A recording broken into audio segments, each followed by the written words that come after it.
OK. Donc, pour cette tarte à la tomate sur un lit de moutarde à l'ancienne, vous aurez également besoin de 5 tomates.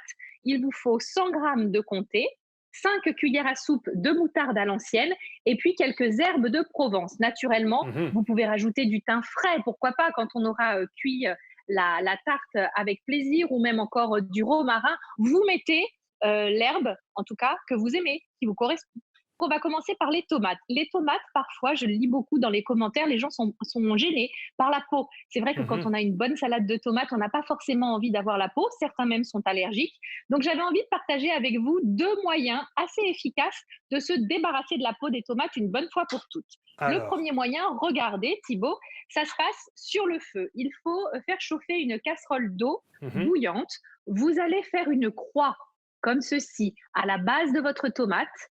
Une fois cette croix faite et le pédoncule enlevé, Mmh. vous plongez la tomate dans l'eau bouillante. Vous allez la laisser quelques secondes et ensuite, vous l'enlevez de cette eau bouillante pour la plonger dans l'eau glacée. Et c'est le choc thermique, Thibaut, qui va permettre à la peau de s'enlever toute seule extrêmement D'accord. facilement. Un jeu d'enfant.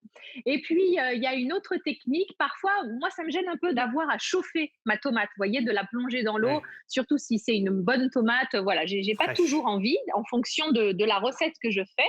Donc, du coup, j'ai investi dans ce petit truc-là. Regardez, ça s'appelle un économe à peau fine. Pourquoi à peau fine? Parce que elle est sur la lame, regardez, légèrement crantée. Et pour Mmh. le coup, ça va nous permettre d'agripper beaucoup plus facilement la peau fine des tomates.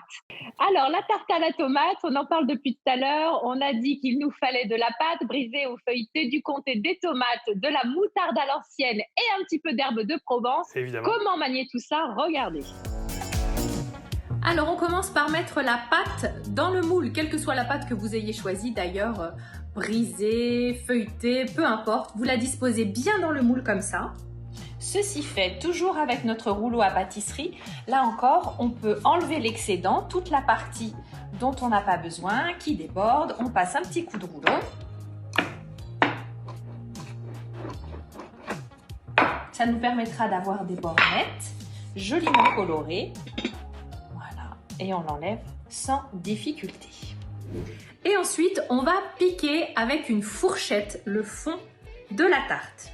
On aurait pu imaginer la pré-cuire, oui, pourquoi pas, mais bon, par souci de gain de temps et par facilité, bon bah là je ne l'ai pas fait, mais vous pouvez pré-cuire la pâte si vous le voulez. Une fois que c'est bien piqué avec une fourchette, vous allez étaler vos cuillères à soupe de moutarde à l'ancienne. Donc là, évidemment, ça va dépendre des goûts au niveau de la dose. Hein. Si voilà, vous aimez que ce soit un petit peu plus relevé, eh bien n'hésitez pas, mettez-en plus généreusement que si vous aimez un goût plus doux. Ceci dit, la cuisson altère quand même la force de la moutarde, ça se calme gentiment, donc voilà, n'ayez pas peur non plus de donner du goût à votre tarte à la tomate. On râpe le comté et on met le comté râpé sur la moutarde à l'ancienne, voilà. On ajoute les rondelles de tomates.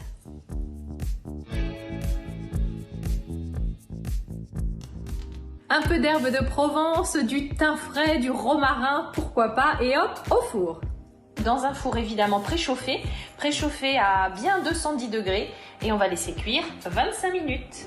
Pour réaliser la tarte à la tomate sur lit de moutarde à l'ancienne, une tarte qui vous emmènera tout droit en Provence sous le soleil, vous aurez besoin d'un rouleau de pâte brisée ou de pâte feuilletée. 5 jolies tomates, 100 g de comté, bon vous pouvez remplacer par de la mozzarella, de la ricotta.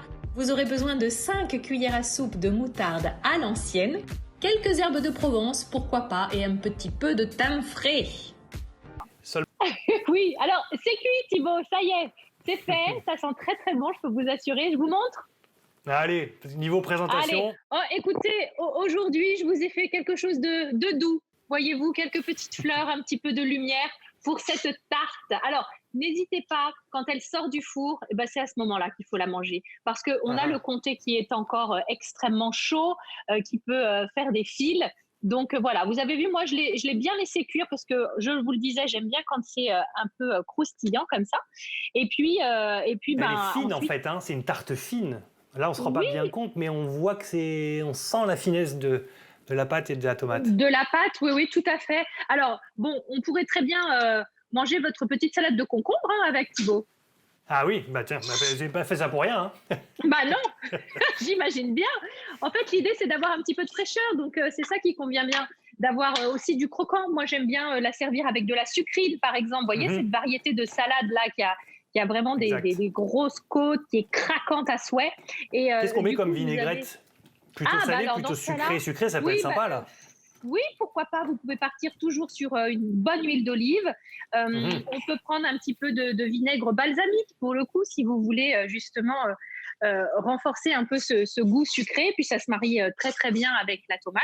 De peu que vous ayez rajouté un peu de feta ou de mozzarella sur votre pâte. Et alors là, c'est parfait. Vous pouvez mettre aussi une petite échalote dans votre sauce salade. Pourquoi pas? Des noisettes, des noix, des canneberges. Bref, de la gourmandise, quoi.